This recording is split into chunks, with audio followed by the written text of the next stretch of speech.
Hello friends, আসসালামু আলাইকুম। আশা রাখছি সবাই খুব ভালো আছেন। আমিও আলহামদুলিল্লাহ খুব ভালো আছি। বন্ধুরা, আজ শেয়ার করব কম মশলায় একদম তেতো ছাড়া উচ্ছে বা করলা ভাজি। আর সাথে থাকবে কিছু টিপস কিভাবে রান্না করলে করলা তিতো হবে না। আশা রাখছি সবাই লাইক দিয়ে আমার এই ছোট্ট ভিডিওটা কন্টিনিউ করবেন। দেখুন বন্ধুরা, কতটা সুন্দর ঝরঝরে আর লোভনীয় হয়েছে দেখতে। চলুন বন্ধুরা, কথা না বাড়িয়ে ভিডিওর মূল পর্বে চলে যাই।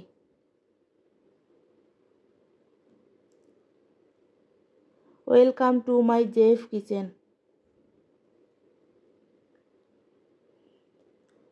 কড়াই একটু গরম হলে পরিমাণ মতো তেল দিতে হবে। রসুন, পেঁয়াজ এবং কাঁচামরিচ ফালি একটু বেশি করে দিবেন এই রেসিপিতে। হালকা করে ভেজে নিতে হবে। একটা টিপস, তেল যাতে ছিটকে না যায় তাই সামান্য হলুদ গুঁড়ো দিবেন তেলে।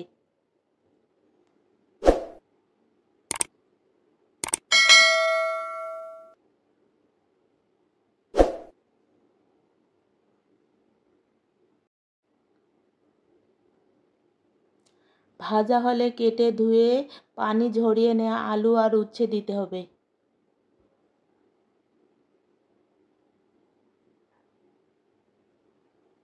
এখানে আলুগুলো খুব চিকন করে আর উচ্ছের বীজগুলো ফেলে কেটে নিয়েছি।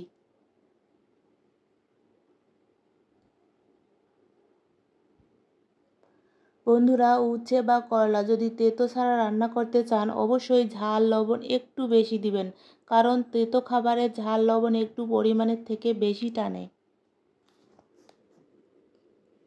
আর রসুন ও পেঁয়াজ কুচি যতটা সম্ভব বেশি দিলে টেস্ট আরও অনেক বেশি হয়। 1 চা চামচ হলুদ গুঁড়ো অবশ্যই নিজের পরিমাণ মতো দিবেন। লবণ স্বাদ মতো।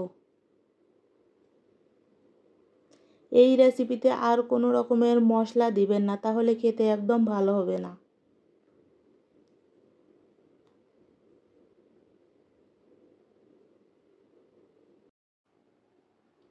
এখন নেড়ে চেড়ে কম আঁচে সময় নিয়ে ভেজে নিতে হবে, তবে চুলার তাপ মিডিয়াম হিটে রাখবেন। এখানে কোনো রকম ঢাকনা দেওয়া ছাড়াই ভেজে নিয়েছি, চাইলে আপনারা ঢেকে ভেজে নিতে পারেন। বন্ধুরা, যারা এখনও আমার চ্যানেলটা সাবস্ক্রাইব করেন নাই প্লিজ সাবস্ক্রাইব করে আমার পাশে থাকবেন, আর পাশে থাকা বেল বাটন অন করে রাখবেন প্লিজ, আমার সহজ সহজ রেসিপি সবার আগে পেতে।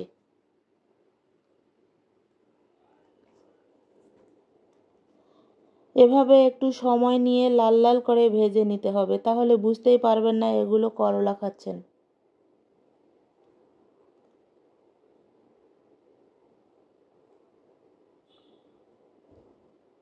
দেখুন একদম হয়ে গেছে, এখন নামিয়ে পরিবেশন করে নেব।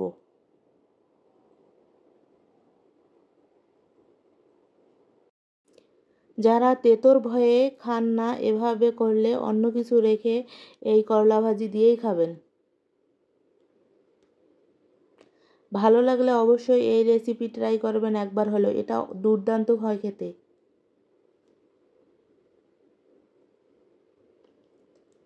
আবার নতুন কোনো রেসিপি নিয়ে হাজির হব ইনশাল্লাহ।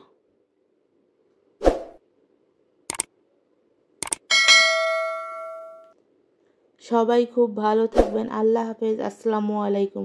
সবাই সবার জন্য দোয়া করবেন, আমিও সবার জন্য দোয়া করি।